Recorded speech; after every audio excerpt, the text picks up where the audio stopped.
If your team got guaranteed money, tell them call me. Whoop. Make me say, my. I done been around the world. Yeah, I was made for this. Player Performance with J.A. Cavalier. Welcome back to another episode of Player Performance. I am your favorite capper's favorite capper, J.A. Cavalier. Go ahead, smash the like button. Thumbs up. As always, appreciation is appreciated. Now, if you're new to the channel, welcome. Now fucking subscribe. We do this every week. We do it for free. We do it for the community. If you've been tailing this show, you've been making a fortune. 10-6 all free picks and leans last week. My personal free picks, pretty fucking cold. Pretty cold. The entire season, pretty cold. However, members have been crushing it. So as I always say, it pays to pay. You want in, link in the description below. A lot to get to this week. The usual suspects, Sharky, Junior Brown, Coach Rick, Luke Shuey, bringing you all the information you need to beat the books, hopefully making you a smarter player along the way. NFL Week 8 in just a sec. First, let's recap Week 7 with Tessa Recap. Back it up. One more time. All right, let's see that again. Here's your NFL Week 7 recap. Sean Payton is like the old boyfriend who shows off his way hotter girlfriend to his ex. Sorry, Saints. No one watched the Jags and Pats except those actually in London. Thankfully, no one missed much. Thankfully, Dan Campbell's kicker had good kneecaps, good enough to hand Minnesota their first loss. Will Levis, Mitch Trubisky, guy off the street, doesn't matter. Titans still suck.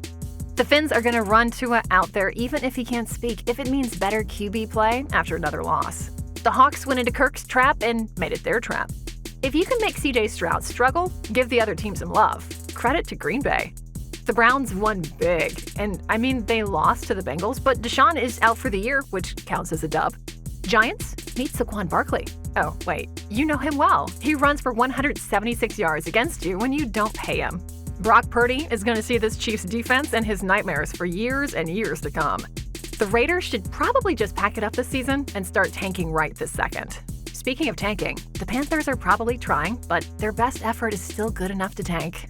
Aaron Rodgers is cooked. When Russell Wilson is killing you, you know it's time to hang up. Speaking of cooked, Baker lost his 2 star wide receivers in one game. John Harbaugh can't even save the Chargers from late-game heartbreak. That's your NFL Week 7 recap. Now, I don't talk trash about Hard Rock. Other than being limited and having to call my host on every other play, I love Hard Rock. Love the events, love my host, nothing but love for Hard Rock and Hard Rock Bet. But someone really dropped the ball. Whoever was in charge or of the script or the production on that Post Malone commercial should be scalped. In a day and age where every commercial is sports betting, gambling addiction is on the rise, and this is the message that you're sending, all you need is a feeling and a phone. Literally, that's the commercial. You don't need to know everything about every sport. All you need is a feeling and a phone. This is the direct opposite message of the one that we should be sending. In fact, it's irresponsible. First, if you're going to bet, please do so responsibly. Second, bet with your head, never above it. And lastly, you should absolutely have some knowledge when you're risking your hard-earned money. As the late, great Kenny Rogers once said, if you're going to play the game, boy, you got to learn to play it right. You got to know when to hold up, know when to fold up, know when to walk away, and know when to run. You never count your money. When you're sitting at the table, there'll be time enough for counting when the dealing's done. NFL Week 8, let's go. Vikings versus Rams. Vikings are laying 3. The total here is at 48. Vikings off their first loss of the season. We were, of course, on Detroit as expected. The public is hammering the Vikings. All the sharp money coming in on the Rams. Chalks, more so road chalks, have cashed last 2 years on Thursday nights. Junior, who do you like and why do you like them? Yeah, the total in this game, I like the under for a couple of different reasons. Whenever I cap any game, I always start quarterback, line of scrimmage, and then move from there. I think the way that Matt Stafford looks lately, he's really laboring, really struggling. And I don't think it's just because he's missing weapons. I think there could be some injury concerns that we're not fully aware of. Plus, their offensive line is not the greatest. And the way that Brian Flores is able to confuse quarterbacks right now with all of his different looks and the blitzes, we've mentioned this ad nauseum that his defense have been leading the league in blitzing the last 2 years. I think it's going to be really hard for the Rams to generate points, and the Vikings have a point to prove, which I think they proved last week. They're maybe not Super Bowl contenders, but they can at least give the elites something to think about every single time they match up. So I like the under 48 because I don't see the Vikings going out of their way to put up points. I think they win comfortably, but without overexerting themselves. I actually co-sign this. The Rams right now are actively looking to trade Cooper Kupp. And if they're not, they're going out of their way to announce that they are. Exactly. There's a chance he doesn't play. Vikings defense, first in DVOA, give up 17 points a game. That's sixth best in the league, second best against the run. I know the sharp play here is the Rams, but I'm having problems getting to the window with it. It's Wednesday, so there's still plenty of time to lock it in. Just not yet. I might ride with Junior on the under in this spot. Eagles versus Bengals.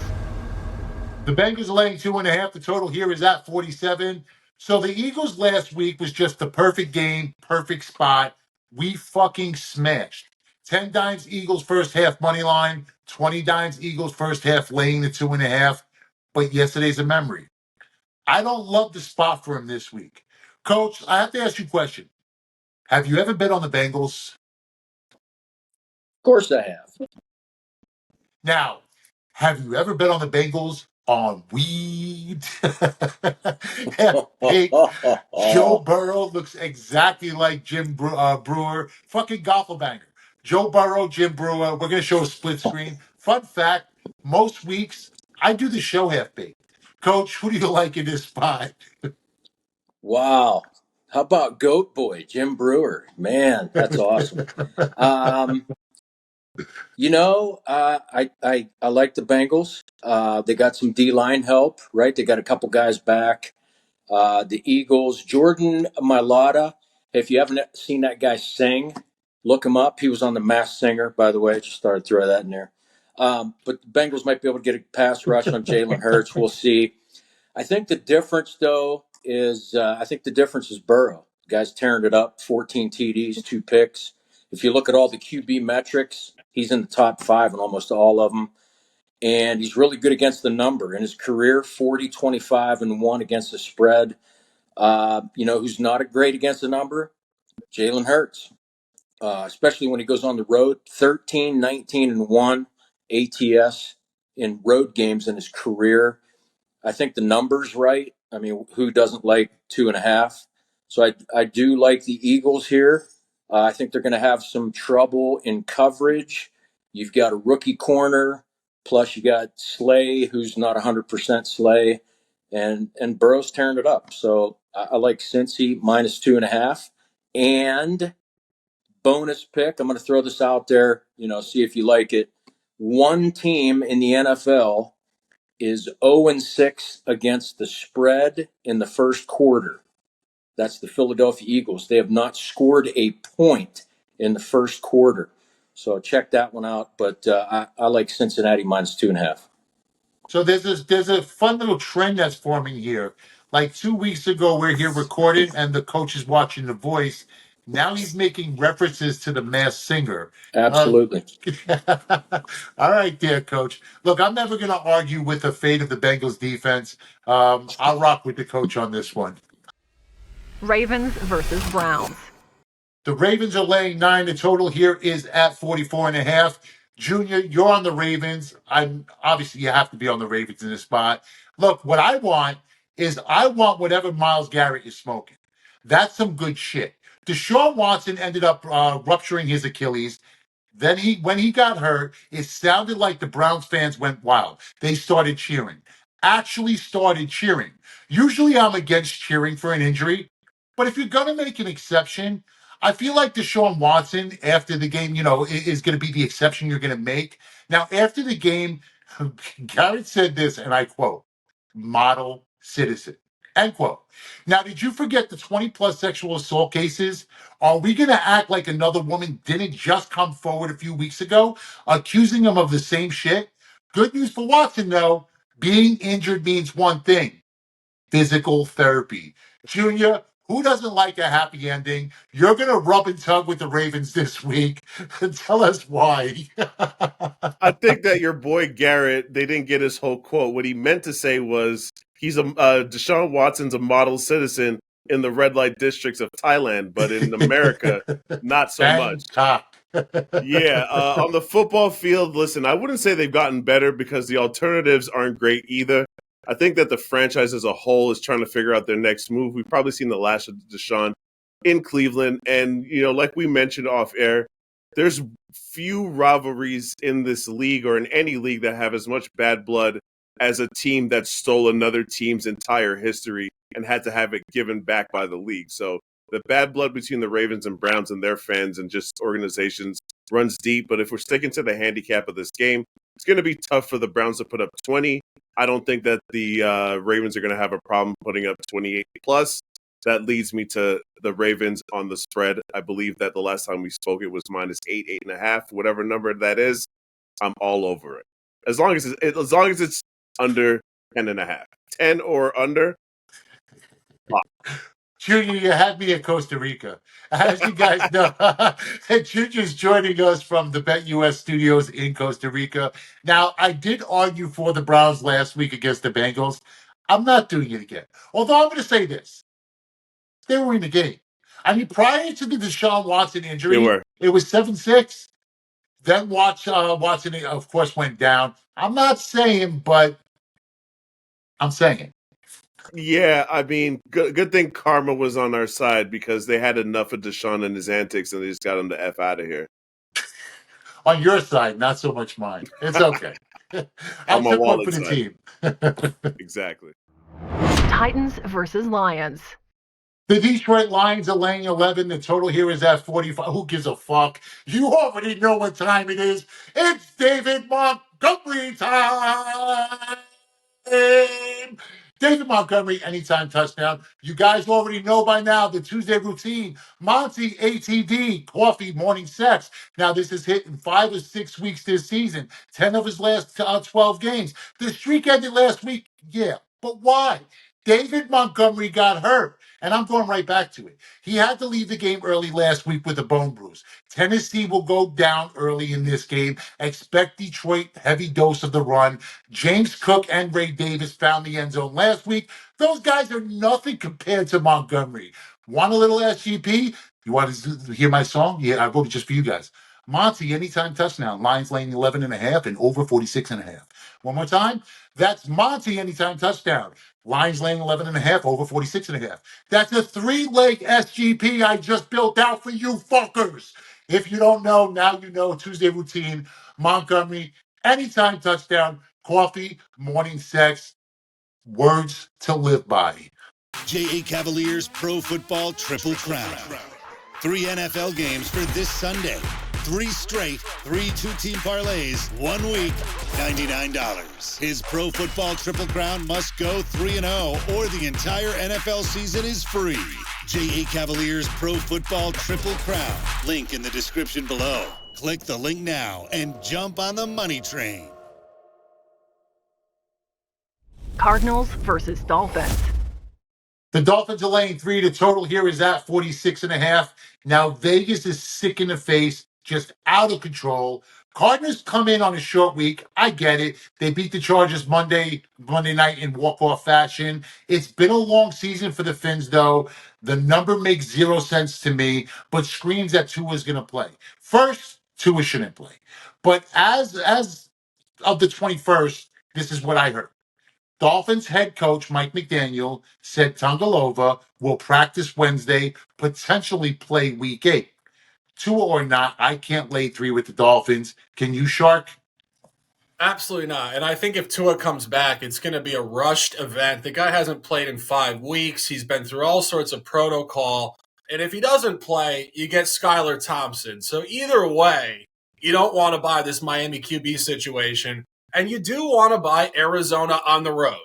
Kyler Murray, somehow in his 6th season, I don't know how time has flown by that quickly, is elite on the road. It's a psychological thing. The guy is kind of enigmatic. He's kind of quiet. For some reason, foreign stadiums bring him to another level. And Kyler Murray is 9-2 ATS in his career on the road at the AFC. And I think this is where he did perform very well in week 1, maybe not coincidentally, in this division, the AFC East in Buffalo, taking a 17-3 early lead, holding on for a late hook cover at +6.5. And just on the Miami side here, let the Tua conversation be what it is. This team is not performing very well in North Miami this season, going 0-3 ATS. And I think a very specific numerical corollary, week 1 against the Jags, same line, -3.5, 20-17 win. If Miami wins this game, I think it's a tight one, under 3 points. Take Arizona here at 3 with the hook, and let's dominate. Okay, so like I said, if I was going to play this, I absolutely would play Arizona, but I'm not. I just don't trust Kyler enough to do so. Short week, West Coast to East Coast, early 1 p.m. Eastern start. This is a spot that West Coast teams have been historically bad in. Plus, the Hard Rock. It's become the house that Tua built. But forget football for a second. I just want everybody to forget football for a second. The football fan in me, of course, wants to see Tua sling. We want our fast-paced offense back on track. But the human in me, scared for the man's life, man. Just shut Tua down for the season. No one wants to see him laid out on the carpet again. Like, what are we doing, dude? Shut him down. I agree. I mean, I think that it's you look at the volatility of this situation. You remember, I'm sure, just as much as I do, a couple of years ago, maybe last year at Cincinnati in a primetime game, that weird on-field fall down and his fingers in the air making some weird gesture, like very, very off-putting visually for anybody watching. People that care about him. I mean, we don't know him personally, but you don't want to see a guy go down like that. This sport is potentially lethal for a guy that has that kind of volatility with his brain. I don't like it at all. I'm not entirely sure with the helmet situation, the add-on, the Guardian helmet or whatever it is. But regardless of the situation, I totally agree with you. He needs to be far more careful for much bigger reasons than playing football. The speed, the strength, the size of the players today, some of these impacts are clocked at what a minor car accident would be clocked at. So I don't care what he's wearing on top of his head. It can help, but it can't stop something coming at him with that type of force. Shut him down. Jets versus Patriots. Jets are laying 7, total at 41. This is downright embarrassing. After getting your head coach fired, your best friend then traded to New York, throwing a teammate under the bus, Rodgers went out, threw 2 picks on Sunday night. Barely completed 61% of his passes. Nothing is more embarrassing than getting cooked by Russ. The Jets defense, these guys couldn't tackle a couch. And worse, New York doesn't seem to give a shit. They let a sociopath control their team. This is a battle for the bottom here this week. But you know what they say? They say to trust the devil that you know. True West Side Story going on here. Shark is backing the Jets. Yeah, I hadn't heard that one about backing the devil that you know, but I'm buying into it this week. Aaron Rodgers, what's going on, brother? On the road, -7. And, you look at what's going on here. 4 straight losses. As you said, the last one, so unbelievably egregious. National TV, 15-6 lead. Closed the game getting outscored 31-0. Should not happen for a team that has this amount of talent on both sides of the ball. And the previous losses, in my opinion, kind of situational. Denver's been very good on the road. Denver got them. They lost to a very good Vikings team in London, and they lost a coin flip to Buffalo. And now you get the bounce back, which in my opinion has to come. This is a team that is facing off against New England for the second time this year. And Aaron Rodgers had a couple quotes this week about how the team needs to have a little more fun. Well, this is the team you're going to have fun against. The Patriots are starting a rookie quarterback. We said it last week. Drake May takes over the Patriots. All of a sudden, the Patriots defense becomes the North Carolina Tar Heels defense.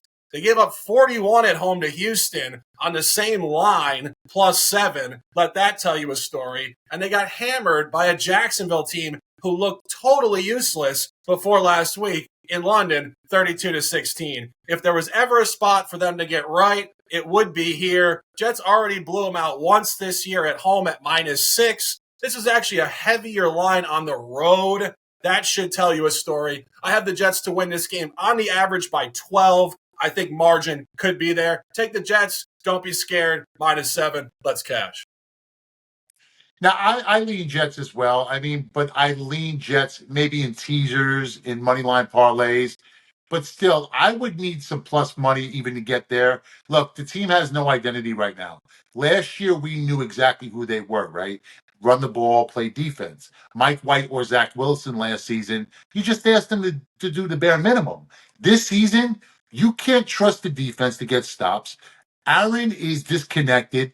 Still, in this spot, I trust Shark, and I would actually lean Jets. And it feels gross to say it because it actually got worse for me. I only needed the Jets team total. I had 20 dimes on the Jets team total. All I needed was the Jets to score that last touchdown. Couldn't fucking make it happen. You don't score a point in the second half. Just fucking disgusting. Falcons versus Buccaneers. Falcons are laying 2.5. The total here is now at 46. Sharky got me head-to-head last week. He likes Seattle. I, of course, liked Atlanta. No Kirk. I did not like that. Sharky, you're expecting points, but there's no Godwin. More importantly, there's no Evans. How do you expect them to get there? Yeah, I think this is a really interesting conversation with obviously Evans and Godwin out, but I'm really looking at the Atlanta side of this game first. Atlanta started out this year with Kirk Cousins unable to score, 0-3 versus the over first three. Very quickly reversed that, 3-1 to the over since. I think more importantly, Atlanta 0-4 versus the over outside of the division, including that game last week against Seattle, which was really an awful offensive performance, 14 points for the Falcons. But 3-0 versus the divisional over. Went over against New Orleans, 26-24. Another one on the road at Carolina. And, of course, the Thursday Night Football game, Week 5, 36-30 against this Tampa Bay team. And as we mentioned, without their top two receivers, how are they going to score? The run game. That game, a ton of yards in the run game. Atlanta defense is a complete sieve. And the Tampa Bay defense here with Todd Bowles, also surprisingly awful this year, giving up 34.7 points per game in their last three. And I think it's not going to really change. And the books agree. The last four matchups between these two divisional teams, the totals were 37.5, 41.5, 43.5, and now 45.5. Over, over, over. Books are not telling us it's going south. It's continuing north. Take the over here at 46. A lot of points should be coming on Sunday. Now, I smashed the Ravens on Monday night. Then Mike Evans ends up getting hurt because I was in trouble up to that point. Bucks were on the Ravens like 10 or at least inside the 20. Anyway, going in.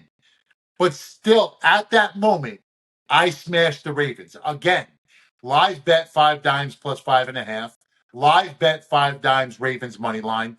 Everything the Bucks do starts and ends with Mike Evans. Like, good luck on that total. I can't trust it. If I'm playing this game, I am only looking Atlanta's way, but I don't think I'll get there either. I don't know that I trust Kirk Cousins laying points on the road.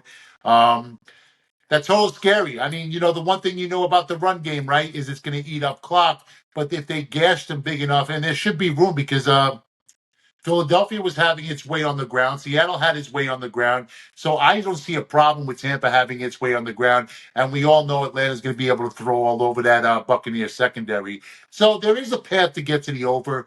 I just can't get to the window with it. But Shark, good luck. All those who tail, good luck. I will absolutely be rooting for you guys. Packers versus Jaguars. Packers are laying 4.5. The total here is at 49.5. Jaguars come back to Jacksonville after 2 weeks across the pond. I just feel that Khan should probably just move them already. I don't really know if anybody in Duval would notice. Luke, you've been crushing the props market. Sadly, the ride or die did miss last week. Punchy did say it. That's what you get for backing a Jet. Now, being a Wisconsin boy, I know that you have a soft spot for Aaron, but when the relationship's over, Luke, you just have to move on, buddy. Who do you like in this game? Dude, you couldn't be more right. Last week we were rocking 3-1 in the NFL for free picks, and the one loser, Aaron frickin' Rodgers. All props are clicking, but if I take note on one thing, it's fade the damn Jets. God, I just can't get a winner with that guy. We're moving on.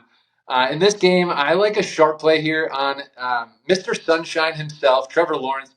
I'm not sold on him, at least not this year. The young offense people were high on, and it just has not turned out. He's only averaging 218 passing yards per game this year, which is actually horrendous when you look at the expected game plan, because every single game they're coming back, they're throwing the ball nonstop, and he can still only put up barely 200 yards a game. He's gone under the number this week in 6 of 7 games. I have zero reason to believe he airs it out effectively against Green Bay's defense. Their pass defense ranks 5th in the NFL in the last 3 weeks. And look at what they just did last week to C.J. Stroud. 86 yards passing. Did I stutter? 86 fucking yards. I mean, no one's going to be able to outplay Stroud when you're with Lawrence's stats. I don't know. Tell me if I'm wrong. Do you think he's going for 240 plus? I think not a chance. One last point, expected game plan. We've seen they like to run the rock with Bigsby and try to keep this game low scoring. I have him projected for right around 200. That's a 35-yard advantage. Trevor Lawrence under 235.5. Tell me I'm wrong. Well, with what Bo Nix and what Bigsby's doing in the NFL, you would have thought that Auburn team would have been so much better, right? So the Jags are now back from London, but they've been here before, right? No bye after the long trip. 2-week trip. They're 2-1 straight up in this spot. Teams returning from London playing the following week went 4-0 straight up this season. But this is the Jags, right? We're talking about the Jaguars. Don't forget their opponent last week was New England. They're not quite the Green Bay Packers. Any fade of Trevor Lawrence, makes me feel all warm and fuzzy inside. So you like it? Right, yeah.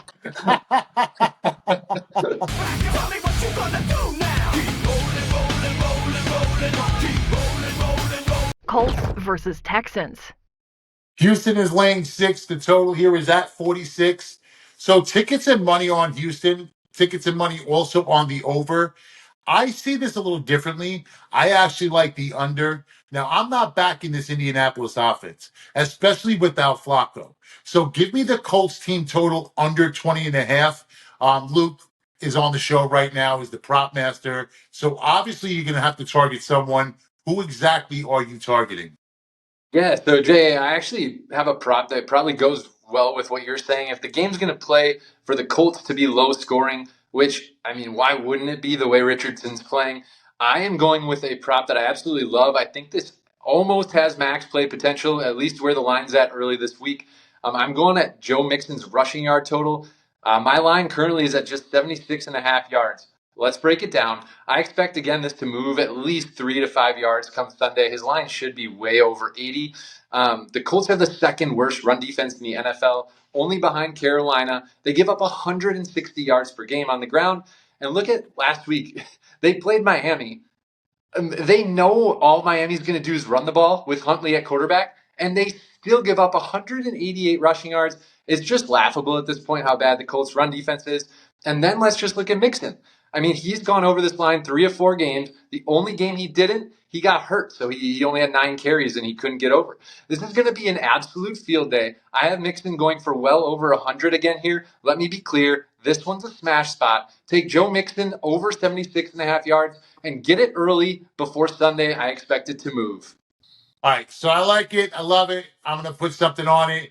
The Colts really are just basically overachieving. As you guys know, I was on the Dolphins. They should have lost last week. I was on the right side. The right side doesn't always pay off. Sometimes you're on the right side of a bad bet. Look, Anthony Richardson is fucking trash. 9 for 19 last week.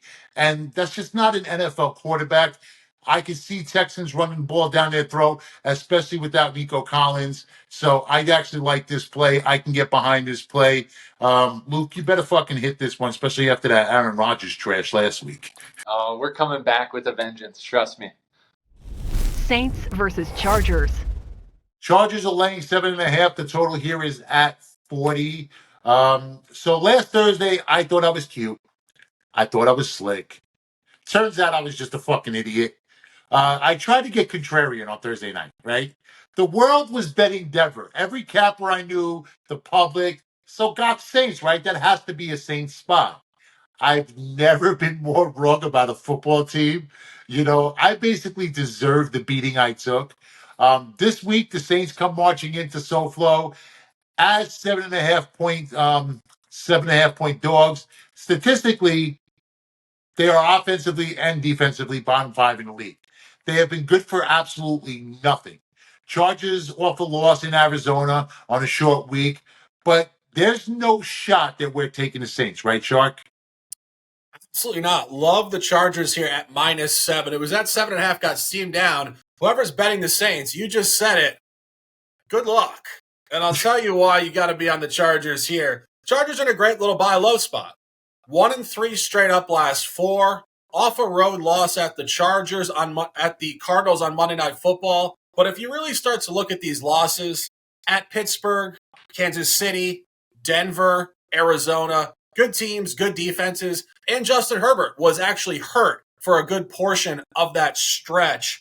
And now you return to where the Chargers have bounced back very well this year, going 2-0 ATS off a previous non-cover and 3-0 ATS as a market open favorite. Did hammer Vegas, did hammer Carolina, and did hammer Denver on the road, up 23-0 against a very above average Bo Nix team, and now laying their biggest number of the year, -7. And this is truly where you do want to sell New Orleans.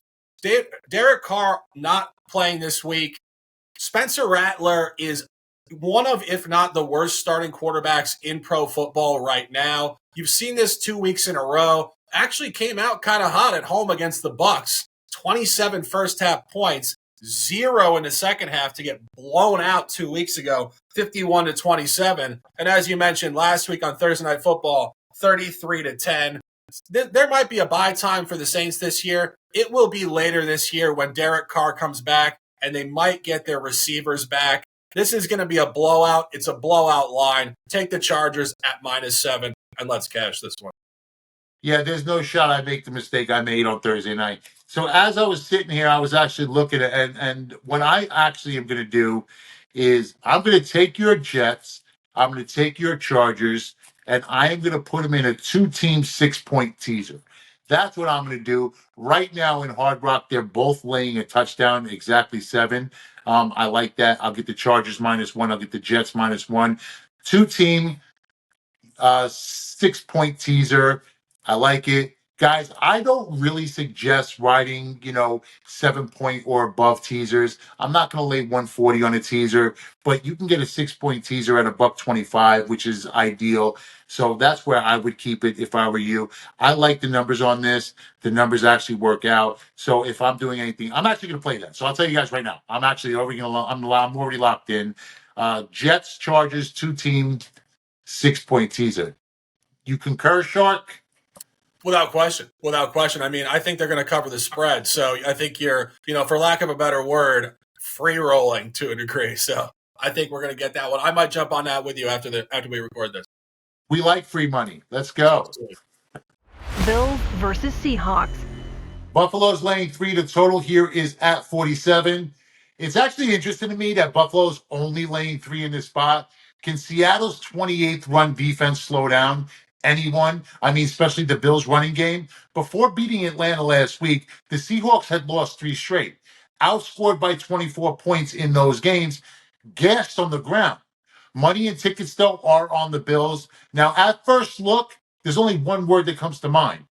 Shootout. But now with the Metcalf injury, it leaves some doubts for me. But no doubt, Luke Shuey is going to have a gem in this spot. This right here is actually going to be his ride or die. Luke will say it. I will play it. If it cashes, one of you are going to win a $200 Amazon gift card. Luke, who's the ride or die this week? God, you got me scared. You're talking shootouts. I'm thinking another family death, another Bentley. I don't know. I don't know, man. You're all over the place here. No, I love it. So I'm on another under. I actually think Jay, you might give me a little pushback here because Bills unders. We have a history there, but I love sharp unders. Week after week, we're cashing them, and we're gonna do it again. This one, I'm actually fading Dalton Kincaid. The Bills receiving core is really a hot public spot this week. Everyone wants to go Cooper over, Shakir over.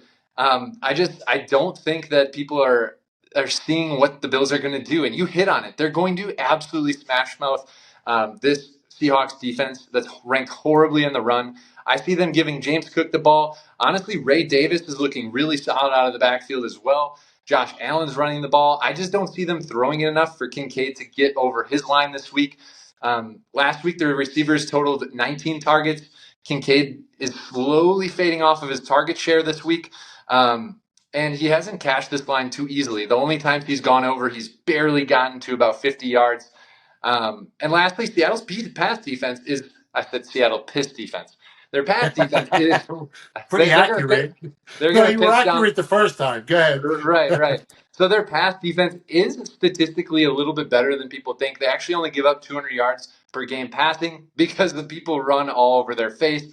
I expect more of it. Guys, tell me what you think, but the ride or die, Dalton Kincaid, under 42.5 receiving yards. Let's give out another gift card. Yeah, you're giving all these flowers right now to Seattle's run defense, but let's just keep focused here.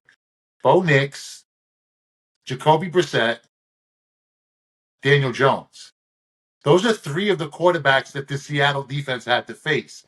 So, yeah, I mean, if me, Bernsey, you, and 8 other of the Wailu's cappers got together and, put together an offense, we'd probably be able to run on Seattle as well, and we'd probably, be able to stop those quarterbacks, right? Okay, so, yeah, I'm going to give you pushback. And I'm only going to give you pushback because of one reason, right? Not because it's such a bad pick, because you know what? It makes complete sense why you're going to fade Kincaid. The problem is with this Bills offense, I just don't know that there's any true fade, right? And I don't know week to week who's going to get the rock. I mean, it's weapons everywhere, but there's only one rock to go around. So it's really difficult to tell. And the Bills aren't stuck like they were in the past to where if Stephon Diggs wasn't getting the ball, he was fucking on the sideline crying, right? So now Josh Allen has that option to spread the ball around. Shakir may have 2 catches for 70 yards. Coleman may have 1 big catch for 49 yards. I'm sorry. Yeah. You're gonna get this out of the backfield with Cook, and Cook may be a feature in the game. Yes, I do see the run game taking over more so for Buffalo and establishing everything. But the problem with with Buffalo Bills is he really loves his fucking tight ends.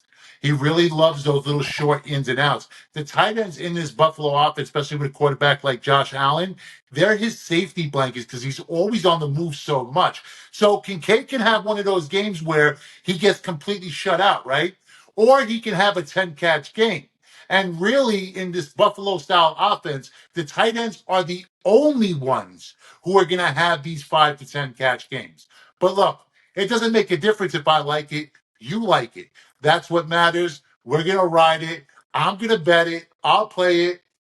He cashes this. Somebody from the audience wins a $200 Amazon gift card. When he cashes it. When he cashes it. No, I agree. In fact, the last thing I'll add to that is you do make a good point about spreading the football. I think Kincaid's targets this game are red zone targets. I don't think he racks up the yardage. I do feel that the take you make is fair. It's applicable. But I think that's what a lot of people are thinking. I think they see the love. I just don't think Buffalo targets anyone. Oh, okay. I mean, there's only one way to find out. But you know what I'm saying? Like, I don't think Buffalo goes in with a game plan, or Josh Allen goes in with a game plan. We're going to target Cooper. Cooper didn't catch a pass till late in the second quarter last week, right? That's not Josh Allen's mindset. Which is probably what's making him special this year. Exactly. Yeah. When he finds a hole, they exploit the hole. That's true. I'll accept that, but I'm still going to win. Well, I want you to win for these people. Panthers versus Broncos. So the Broncos are laying 9.5. The total here is at 43.5. The Panthers were already pretty bad. Now they're one of the most injured teams as well. The list is long and it just keeps getting longer. But trust in Bo Nix over a touchdown. Broncos at home just 8-12 since 2002. Can Denver blitz its way to a win? And by the way, this week, you're not getting Dalton. You're getting Bryce Young back in. Oh, jeez. Bryce Young, man. You know, Carolina's like a mini New Orleans. You know, I mean, they did have a backup QB, but I mean, Bryce Young might as well be a backup anyway. But the injury thing is the thing that is most significant, especially the Carolina offensive line. Anytime you have offensive line guys hurt, like things just don't go right. And then you're going to face a team that's number one in the NFL in blitz rate. Like Denver's going to bring it to you. So, I mean, I think they have an advantage on defense. Offensively, you know, Javonte Williams ran for 88 yards last week. He had 2 touchdowns. Carolina sucks against the run. They're dead last in rushing yards allowed in the NFL, 162 a game. So I think that might help Bo Nix, take a little bit of pressure off him, hand the ball off. They run the football. You know, maybe Bo doesn't throw many picks, though he is playing at home. So it's interesting that he's 4-0 against the spread in his road games, but at home, you know, they're 1-2 straight up and 1-2 against the spread. Does that matter? I don't know. The numbers just, it's huge. 9.5. It's big, but here's what I like. So Carolina, in its last 14 games, 1-13 against the spread in the first half. Like they come out flat, dead. They're gonna try Bryce Young at QB. I think they're gonna have some issues with that as well. So I'm gonna roll with Denver, but I'm gonna play them in the first half -6.5. I can't get mad at that. I mean, I'm actually not betting this game. But if I was actually going to back the Panthers when it was Andy Dalton, but then they pulled the whole switcheroo thing, and I'm not backing Bryce Young under any circumstances. So Nope. I'm gonna go. I'm out on this one. Bo Nix didn't look great against the Saints. I did have New Orleans in that game, and had they had a resemblance of a quarterback, they win and cover that game. If Honey Badger doesn't drop that interception, I'm just saying. Yep. JA Cavaliers Pro Football Triple Crown. 3 NFL games for this Sunday. 3 straight, 3 two-team parlays, 1 week, $99. His Pro Football Triple Crown must go 3-0 or the entire NFL season is free. JA Cavaliers Pro Football Triple Crown. Link in the description below. Click the link now and jump on the money train. Chiefs versus Raiders. So the Chiefs are now laying 10. The total here is at 41.5. The Chiefs are being bet. Mahomes historically struggles in this spot. And this spot being as a big chalk, as a chalk against the Raiders. Even worse, look, old school train of thought for me is double-digit dog automatic tick, right? But now it's more popular, it seems, to lay the double digits. Double-digit chalks have been cashing at least the last 3 years. Maybe I'm just too old school for it, but I cannot do it. I can't lay it. I won't lay it. Laying double digits in the NFL is just makes me feel gross. I'm not sure I can take it with the Raiders either. Junior, what do you say? Yeah, I had some feedback on this pick, Jay, when I was telling fellow cappers that I'm on the Chiefs -10, and they're like, "You're going to get on the Chiefs -10 just because they got D-Hop." So let's just pull the curtain back for your followers. I'm sure you probably explained this to them in the past. No non-quarterback is moving the line that significantly that I'm going to take a team because they got a non-quarterback. It doesn't matter who it is. All right, so let's just start there. So it has nothing to do with D-Hop. It has a lot to do with Gardner Minshew, though. This is a hard fade of Gardner Minshew, a dude that I've been fading for quite some time. And I feel like we're underestimating, or not, let me not say underestimating, we're downplaying the fact that the Chiefs' defense has looked elite for at least 18 months now. So I'm going on the fact that once Mahomes wakes up just a little bit, because he can't continue to play this bad, what's the word I'm looking for? variance says that he has to come back to the mean somewhat. And if there's a team that he's probably going to do it against, it would be this Raiders bunch that's really struggles to put pressure on quarterbacks without Max Crosby. Although Kansas City is 31-8 straight up, right? Right. But they're 19-18-2 against the spread during that span. Right. Chiefs haven't been a double-digit favorite since Christmas Day last year, right? Who was that against? These Raiders. What happened? Yep. KC lost the game 20-14. Oh, I bet on that, so you don't got to remind me. I'm not saying it's going to happen again here in this spot, but I'm a little stubborn. A little. Remember Boston Mavs last year? I'm a little stubborn. If I was going to play this game, you guys know me. I'm taking the fucking Raiders. I'm not playing the game. I can't lay the double digits with the Chiefs. Just the old school in me won't allow me to do it. And I can't quite get there with the Raiders, but more so because the franchise is in complete fucking disarray. That's the biggest problem for me. I don't care about, actually, I would rather have Minshew in than have Aiden O'Connell in. So really? I'm not, 100,000%. Minshew's a professional quarterback. You know, I don't care what anybody says about Minshew. He's not a number one for a reason, right? Like, we all get that. He's not a number one, but he's one of the best twos in the league. I won't argue that. He's a top 50 quarterback. You know, so if you're gonna if you're gonna have anybody who's gonna step up in a spot like this, and don't forget, Aiden O'Connell started that game last year. And they just ripped through the Chiefs. I think that game was like over by the end of the first quarter. It was just Yeah. Everything that could go wrong for the Chiefs went wrong in that game. That game correct. was Murphy's wild. Law. Murphy's Law. So I'm not on this game. I would ride with Junior. Don't listen to anything I say. I'm just playing devil's advocate. So just rock with Junior. Lay those fucking chalky number with the Chiefs. Bears versus Commanders. Bears are now laying 1.5, total at 43.5. It was supposed to be Caleb versus Jaden. That's the matchup we expected. That's the matchup we wanted. The two best young quarterbacks in the game, but Daniel suffered a rib injury, so he's listed as questionable. And even if Daniels can't go, the scoreboard operators should be busy in this one. The Bears put up 35 or more in each of the last 2 weeks. Washington has scored 34 or more in 4 of its last 5. I expect points in this one. Luke, what do you expect? So this is a tough game to handicap for props. I think it's a bit of a question mark. Ups and downs of Chicago's offense with Caleb Williams at the helm. We've got questionable status to Jaden Daniels. Where do we go with props? I think there's one simple hidden gem solution. It is to take DeAndre Swift over 56.5 rushing yards. Let me tell you why. Bears offensive coordinator Shane Waldron finally realized that in order for his offense to get rolling, Caleb needs the running game to work first so he can go play action. His guys can get single coverage. It's going to be Swift on the ground early and often.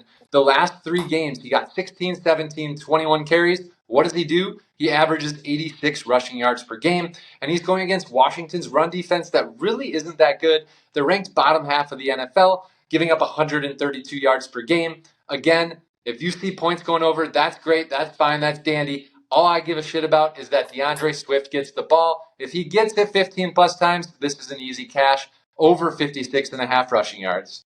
All right, so that's it for Luke here this week. That was the last pick of the week. If that fucking ride or die doesn't cash, you know, it might be your last episode ever. So 3 and 1, 3 and 1 isn't cutting it every week. That's all right. We got to get the audience paid. The audience got to get those gift cards. I want to send out those Amazon gift cards, so you have to hit the ride or die. Just go 4-0 and you won't have to worry about any of that shit. Like I said, I actually like the over in this one. I probably don't play it. It's more of just a lean, especially with now Jaden. And you guys know how I feel about Caleb. I mean, for Christ's sakes, I am all out of Caleb jokes. I do like Swift, however. Swift was actually my favorite Georgia running back. So I could definitely get behind some Swift. Cowboys versus 49ers.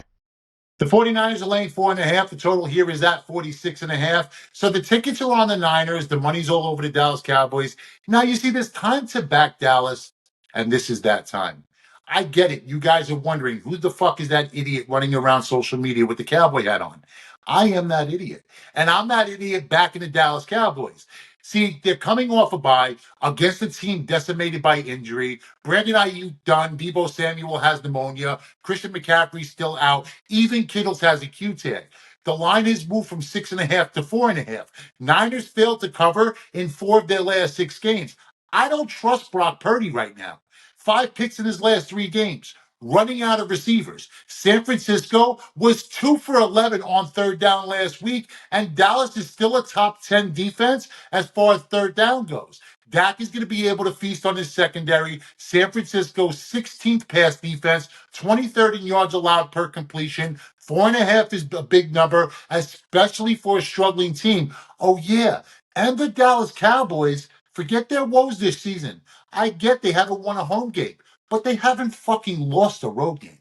Take the Cowboys plus the 4.5. This is my best bet on the show this week. Giants versus Steelers. Steelers are laying 6.5. The total here is at 36.5. I can't remember seeing a total this low, but it is the fucking Giants Steelers. And come on, man. Really? Mike Tomlinson's like 21-1 straight up, in Monday night home games. The Jets and Giants combined, 4-32 straight up in prime time since 2019. Is there really any question here? Danny Dimes sucks. He especially sucks on the road at night. 1-7 straight up. Russell Wilson or Danny Dimes? I don't like fucking either one. But if those are my choices, you have to take Russ. So I guess, Coach, you're going to let Russ cook.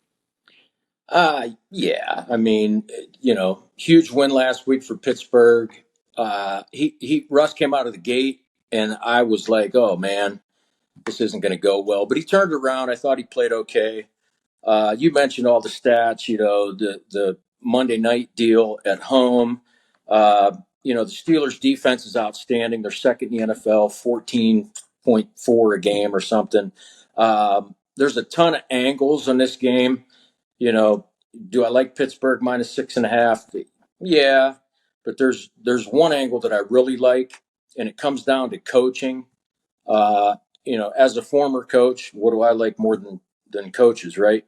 And Tomlin and Terrell Austin, like these guys get it done, and they especially get it done coming out in the second half. I don't know if you know this, but Pittsburgh has not allowed a point in the third quarter this season, and that's 100% coaching. You go in at halftime, you got 13 minutes to figure out what the heck's going on. Hey, we're doing this, we're doing that. And you come back out in the third quarter and you start laying the wood. And Pittsburgh does that. They have not given up a point in the third quarter. They have covered the spread in all of their third quarters. And that's the play. I like it. It's Pittsburgh minus 1.5 in the third quarter. Yeah, now coaching, the best coaches have always been the guys who are able to go into the locker room, come out of the locker room, make the necessary adjustments, and their team, gets that little rah-rah moment. And more so even than the start of the game, that second-hand kickoff is more due to coaching than even the start of the game. So, I mean, Absolutely. Yeah, Steelers have the quarterback advantage, the defense advantage, pretty much the advantage fucking straight down the line. And, it's crazy to think that when you're talking about Russell Wilson, they have the quarterback advantage, but I guess we'll call it the quarterback. I guess we'll call it the quarterback advantage. All right, he's on the Pittsburgh Steelers. I will tail the Pittsburgh Steelers. Nice. Get to ylose.com. That's the letter Y, LOSE.com. Pick up this week's NFL Triple Crown. We have now swept 4 of 7 weeks this season. Then we came back and swept the board again on Monday night. Get the games that I personally bet. 3 straight, 3 two-team parlays, 1 week, $99. I must go 6-0 or the entire NFL season is yours free. Link in the description below. That's it for Coach Rick Bowe, Luke Shuey, Junior Brown, the Shark. I am J.A. Cavalier. I'll see you back here next week as we break down NFL Week 9. But until then, remember, yesterday's a memory. Tomorrow's not promised. You're here today. You're here now. Make it count. Cut my life into pieces. This is my life.